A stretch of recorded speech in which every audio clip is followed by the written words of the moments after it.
everybody, welcome back to my channel. Today I'd like to share with you an interview I did with Ben O'Shea.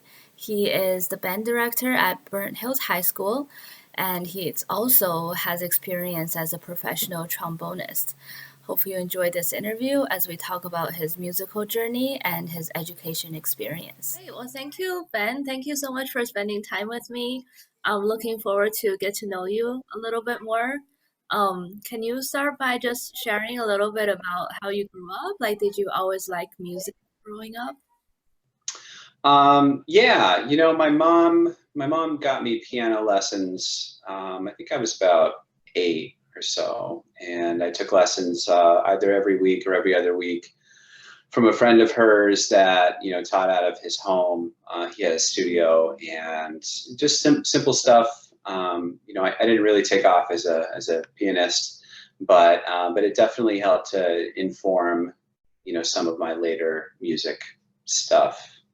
Yeah. Uh, are you from this area originally? No, I'm not actually. I'm from Seattle, Washington.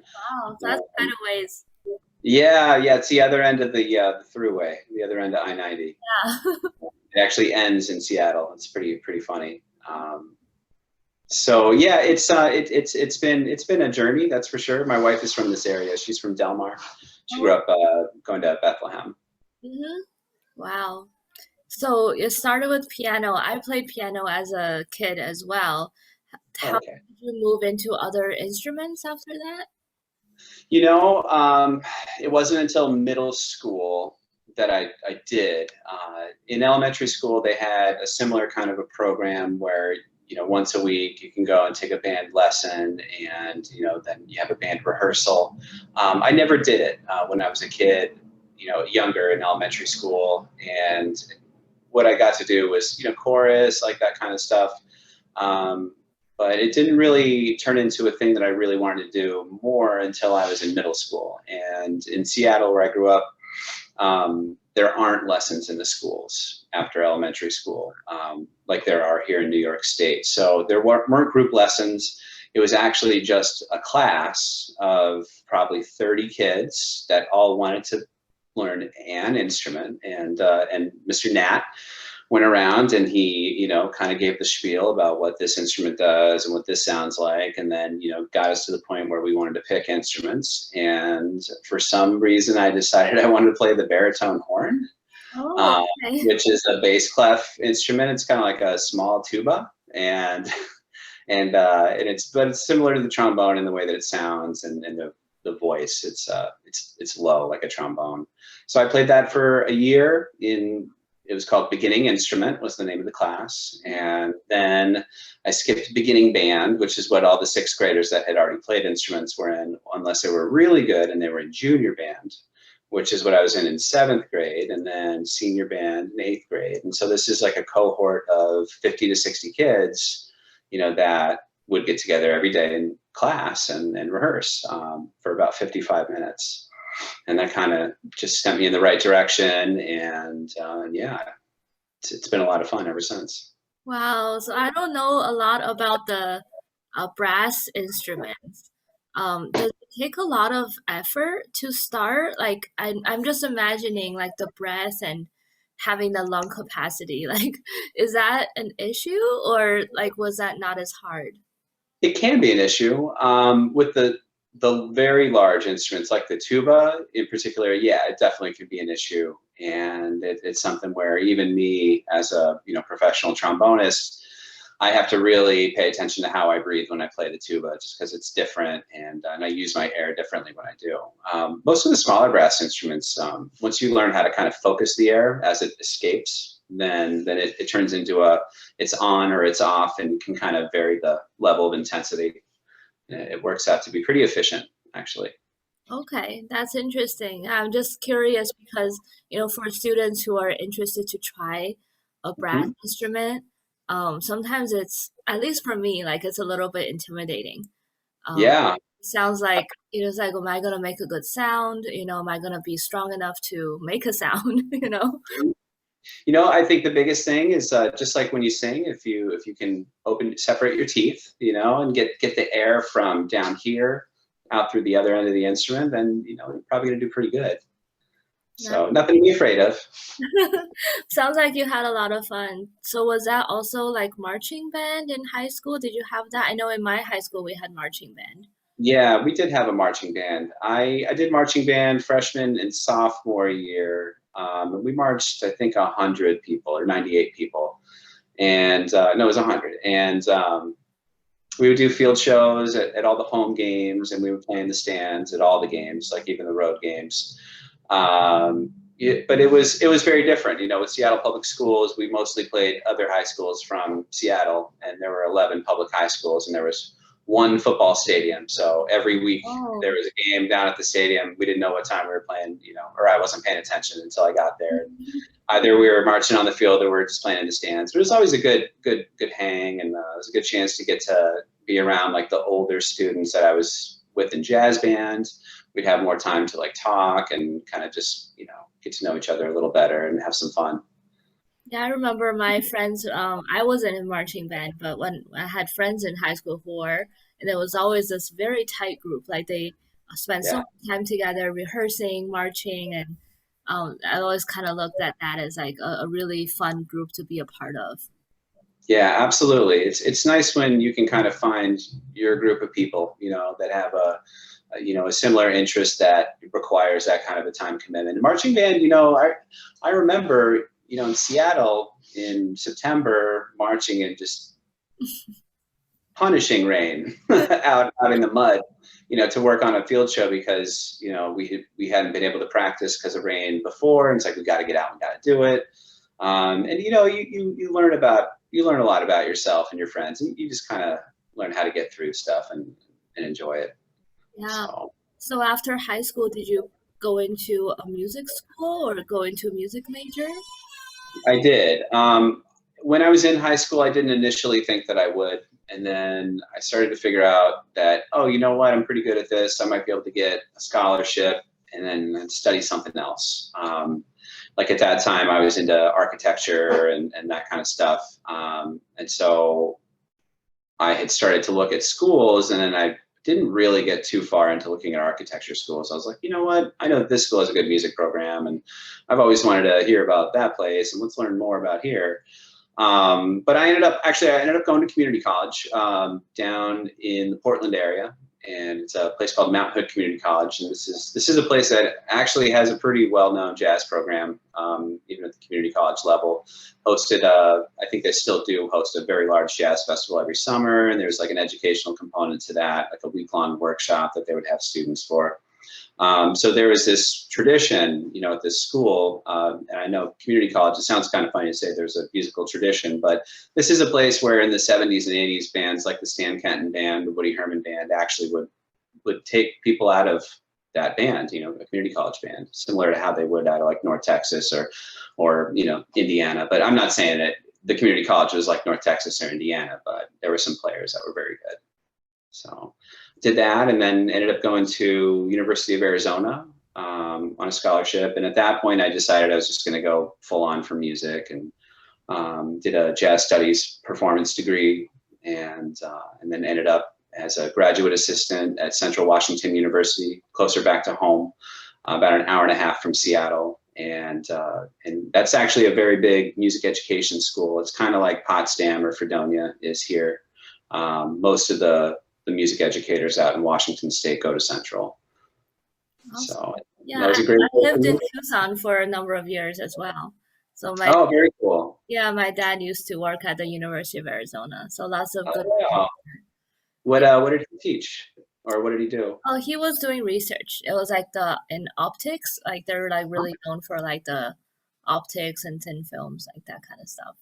Okay. Yeah, I know that they have, I don't know if it's related. You say optics, and I immediately thought about the big telescope that they have that Yeah, program with. they have a lot of the astronomy stuff down there. So Yeah, cool. Yeah. very cool. So were you then going, like you mentioned, music education? So like, were you already thinking you wanted to teach, or were you think like I think you also performed for a while, right? Did. I didn't go to school for music education until I was almost 30, until I moved here. Mhm. I did a trombone performance master's degree. I was mostly there for the assistantship. The piece of paper was great. But it was the experience and, the connections and really the teaching experience that was really valuable for me. I had wanted to teach possibly college, and I interviewed for a couple of community college jobs and like a small college job in the area. Didn't get it, which is totally normal for anybody looking for a job in a new field. Like it Yeah. is what it is. So I just started performing. I moved back to Seattle and worked as a freelance performer for it's probably like 3 years before going on the road. I actually played with the Ringling Brothers and Barnum and Bailey Circus Oh, for a wow. year and a half. Yeah, as a union musician and traveling around the country, and I was in the band, and that's what I did full time for a little while. Wow. That sounds like an exciting job or exciting adventure. It Yeah, it was fun. I actually got to say that I ran away with the circus, or when I was telling people that I was leaving, well, where are you going? Well, I'm running away with the circus, and like, no, really. I'm like, no, really. And then they're like, well, which circus? I'm like, Ringling Brothers, and they're like, oh, the circus, and I'm like, yeah, the circus. So it was cool. It's a good time. That's amazing. So then you were thinking that you wanted to do more education, like from the performance side? Like, what made you think to switch paths? Well, I met my wife, and she, as I said, she grew up in Delmar. Her brother actually happened to be the saxophone player in the band at the time, and so we met when we were in town in Albany back in 2008, and we hit it off, and we ended up spending a bunch of time together over the next few months. Both her flying out to see me flying back to Albany to spend like days off together. And when the tour got done, I decided that I wanted to be with her all the time, and in order to do that, I needed to find a job in music that didn't require me to be on the road for 50 weeks out of the year. So Oh, wow. yeah, going back to school, I had thought about getting my teaching certificate while I was still in Seattle. My mom had always been like, you should think about being a teacher. And I'm like, oh, what, pay my loans back and all that responsible stuff. So it made a lot of sense. And I always have enjoyed teaching, and I have enjoyed working with kids. And I obviously, love music. So it became, I don't want to say easy, but it didn't make it difficult for me to jump in. Yeah, it's a good transition. Yeah. Yeah. So how has teaching been like for you, especially in the past year? I know last time we talked, you talked about the difficulties of virtual. Can you talk a little bit about that experience? Yeah. You know, every everybody's kind of gone through their own thing, and it's very difficult for me to speak for anybody other than myself. We've all had to learn how to manage our days and our lives, not just by minute by minute, but in terms of how much energy we put into certain projects, how much time we spend on things, how much time we don't spend doing this and that. Like a lot of people, the spring was a really good shift for me in terms of being able to spend a lot more time at home with my family. I've gotten to spend so much more time with my boys, and at the ages 6 and 7, it's just so critical right now for me to be around as much as possible, and it worked out great in that way. Teaching, on the other hand, it's been trial by fire. I don't want to say every day, but every major kind of milestone as we hit them last year, where it's like, okay, now we got to get to the beginning of May, and then we got to get to the beginning of June. What are we going to do about graduation and all these things that were supposed to happen? And it's like, oh, everything's just messed up. And what are we going to do about the fall? And then it was just a lot of, like, the summer was not downtime for anybody involved in any planning for school district reopening.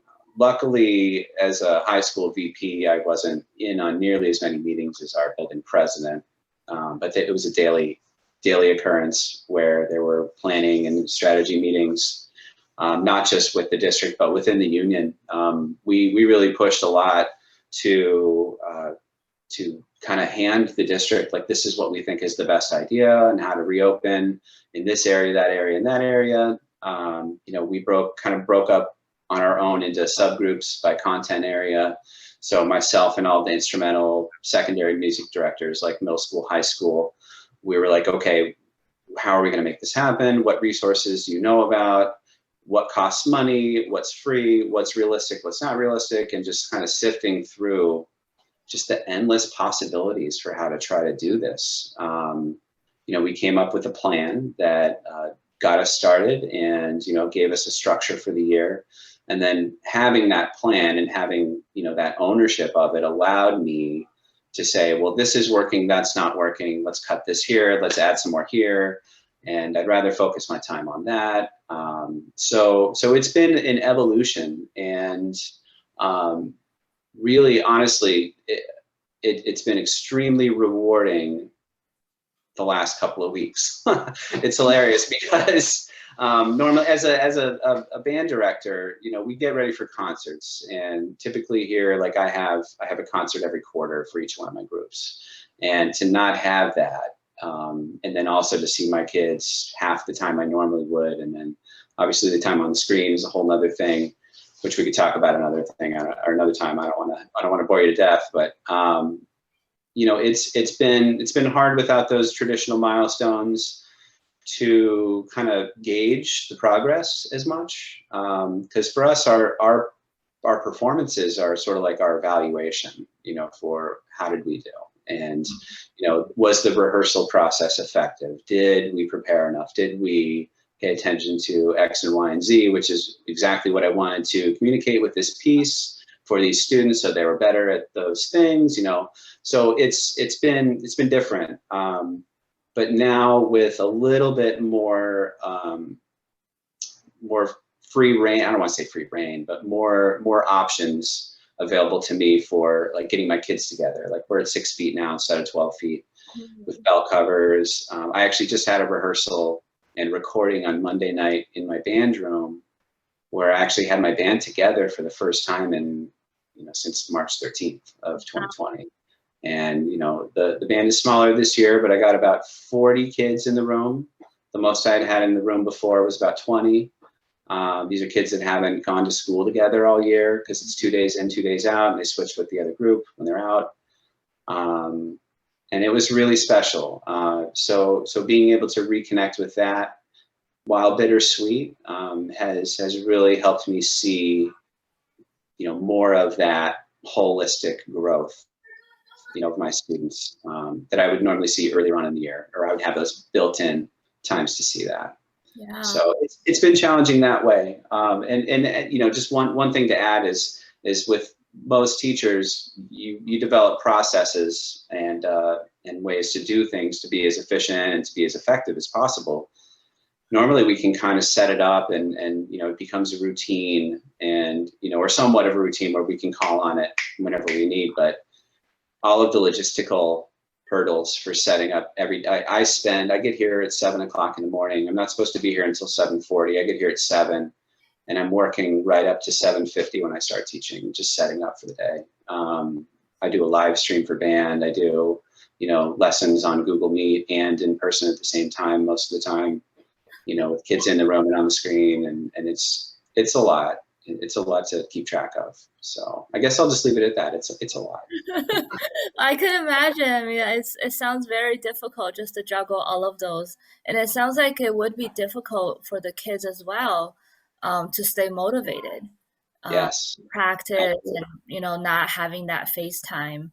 Do you find that like you have to work harder to keep them motivated? It's one benefit to not having those traditional benchmarks of the concert. Granted, like, without that pressure for them to be like, I'm going to be on stage in front of 400 people, I can't hurt the band.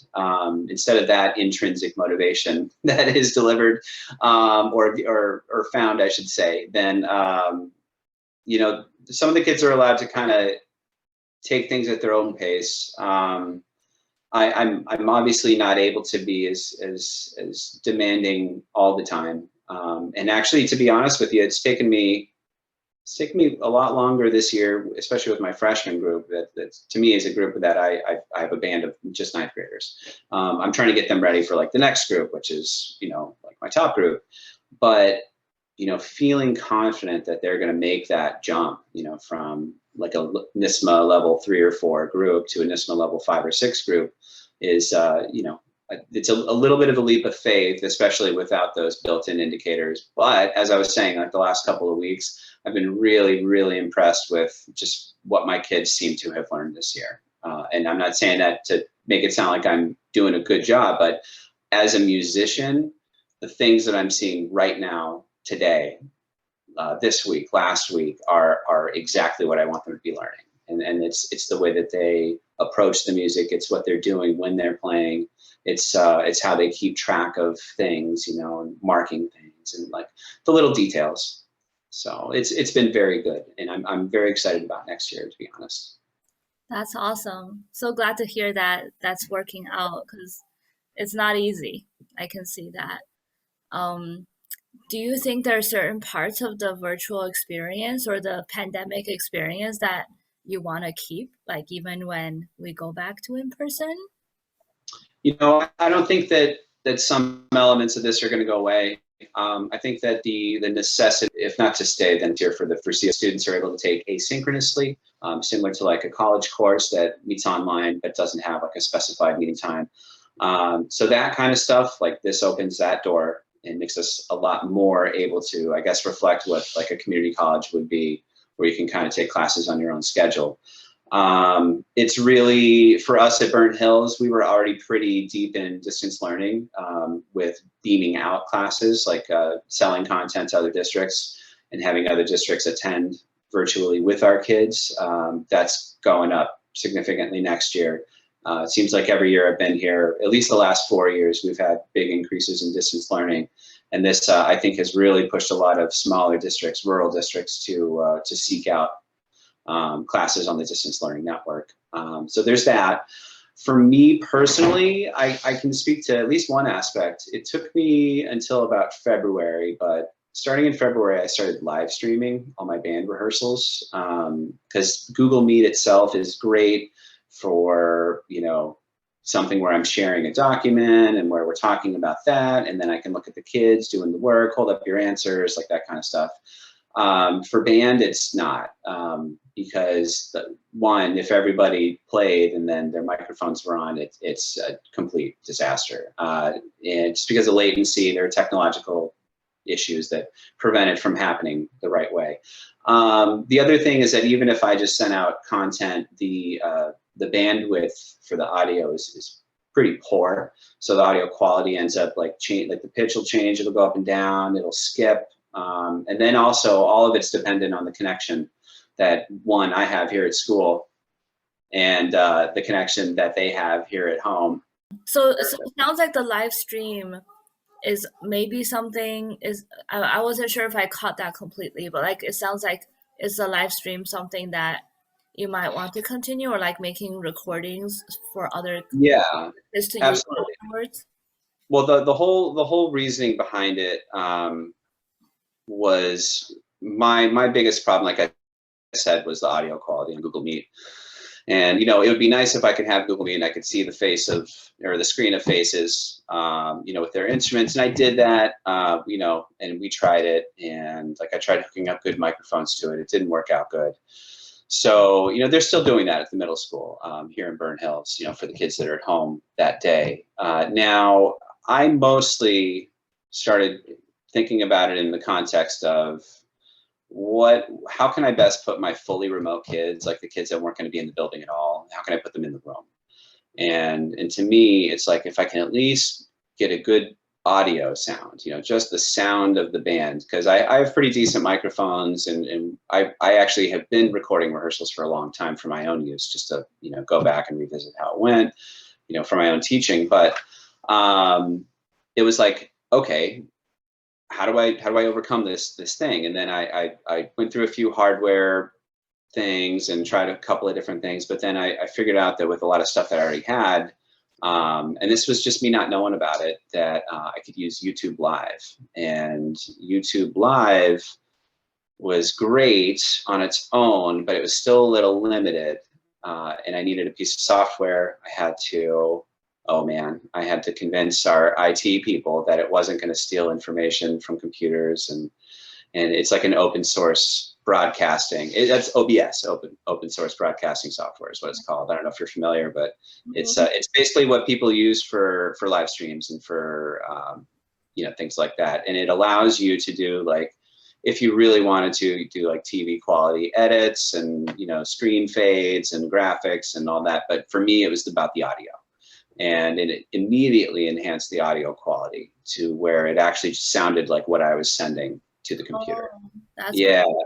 So what I did is with one camera, I still have a camera set up kind of in front of me, and it's kind of like the view that you have right now, where you can see me conduct, I do announcements and all that stuff.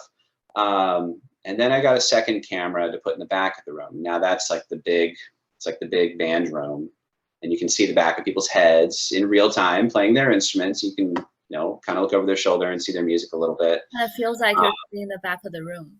Yeah, like you're sitting in the back row, and then I have like the smaller screen up in the corner of me conducting the close-up shot. They don't need to see my ugly face any closer than they already have for the last 4 years. So in the corner was fine.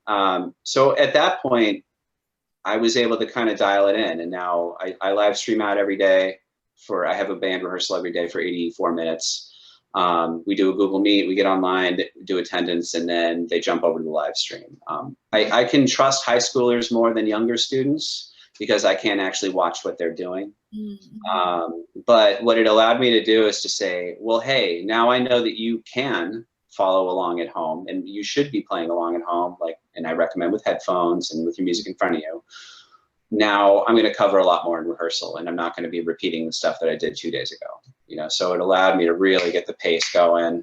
And so for the second half of the school year, it's felt a lot more normal as far as like the pace of rehearsals, where I can refer to things that happened at the last rehearsal, even though I have a completely different set of kids in front of me. Yeah, I think So, it's so so important that's for been kids cool. to feel the sense of normalcy, right? Like as much Yeah, as they can, like all the things that they enjoy. Like I remember when I was in school, the art and the music was like the parts that was the fun part of school. So yeah, like the more that we can make that as normal as possible for them, I think that really absolutely. helps. Yeah. Yeah. Well, and So I had some of those fully remote kids come in on Monday to record, mhm, and they hadn't been in the building, for almost a year and a half, or not a year and a half, but over a year, and it was pretty powerful, to be able to give that opportunity. Like I have one student, no one's seen him. Mom works at Global Foundries. They immigrated here from China, like 4 or 5 years ago, and when the pandemic hit, I stopped by the house a few times to drop off some materials, and like I didn't think he was going to come, and he came, and everybody and him were just yeah, it's priceless to be able to give those kids that opportunity to actually be in the room, not just on a computer in the room. right. So And I think kids like choose the remote option for many different reasons. yeah, My kids are remote as well. They're fully virtual. And I do see that there's more Asian kids who choose to be remote. So that's definitely something that I think happens nationwide as well. yeah, yeah.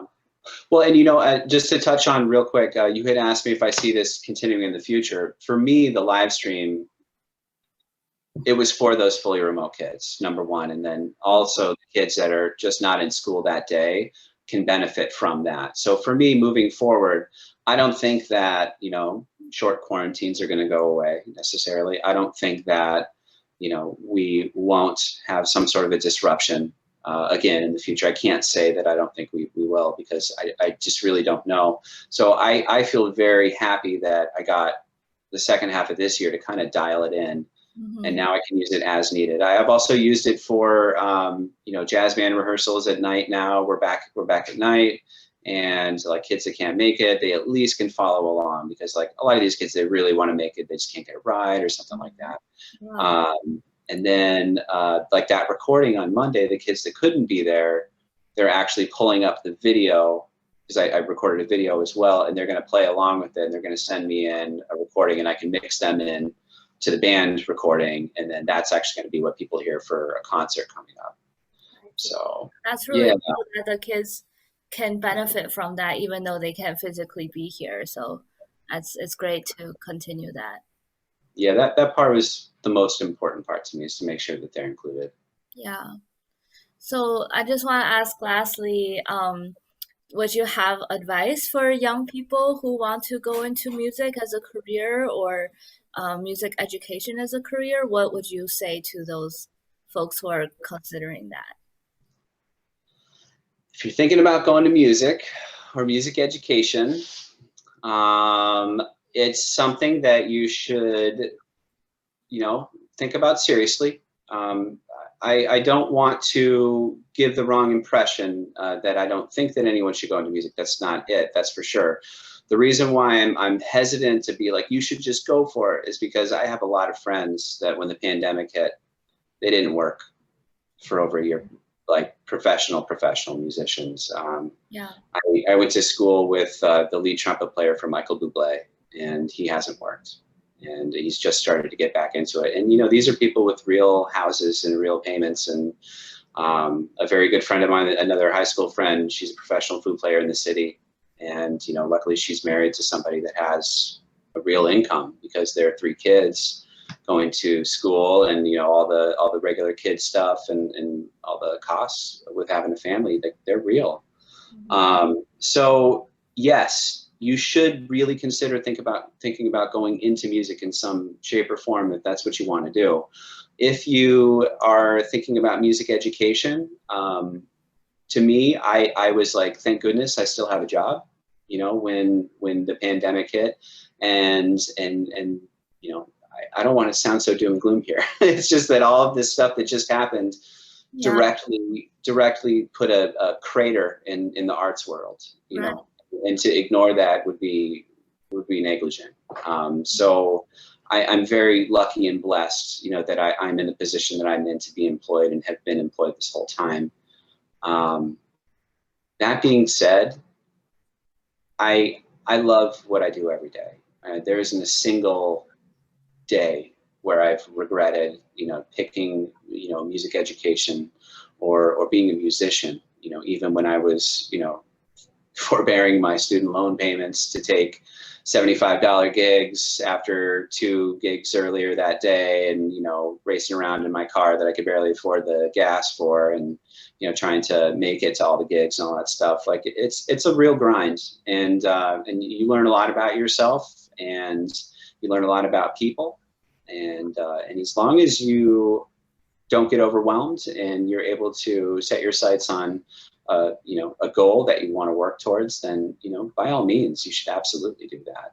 But talk to people who do it, talk to people who know people who do it, and yeah, ask questions, always ask questions. Yeah, that's great advice. It's always best to hear from the people who are actually doing it. Because I think sometimes for some kids, if they don't know professional musicians, like you hear a lot of chatter about like, oh, how are you going to find a job, or, how is that going to work out? But when you talk to folks who actually do music or music education, then you can realize that this can be a path. Absolutely. And so now that I've talked doom and gloom about it, I can I can point to several musicians that are full-time musicians that do private teaching, that didn't stop. Where they've done very well, and at least well enough to keep going. And actually, my brother-in-law out in Las Vegas, his show closed down, and he was off for a while, but he was teaching some lessons. But everything is like fast and furious right now out there, as far as work coming in. And I think what's going to happen is that I think we're going to go in the other direction. I think that we're going to have a real need for not just the arts, but arts educators. So considering all the doom and gloom I said, with possible optimism, it's hard to say, but like, it's a great career path. I mean, honestly, like, there isn't much that I love more than music, if anything. So to be able to do that for my job every day is I have the best job in the school district here in Burnt Hills, and if anyone asks me, I'll tell them. I said, sorry, I don't want to be a superintendent. I want to be a band director, because I get to, get to do this every day, and I get to actually work with my kids and make these connections. So That's so awesome. It's so great to love the career and be good at be good at what you do and also inspire others to love music as well. well, thank you. So great. Well, thank you so much, Ben. It's so nice talking with you. Thank you for making the time. Absolutely. Sorry for the atmosphere here. Oh, that was perfect. This is like the real deal, right? Yeah, yeah. Today, yeah, most days, every day, every day. Thank you so much for watching. I hope you enjoyed this interview. Be sure to check out the links in the description below for some resources for musicians and people interested in music and music education. If you like this video, hit the like button and subscribe to this channel for even more fun and interesting interviews coming up, and share it with your friends. Hope to see you soon.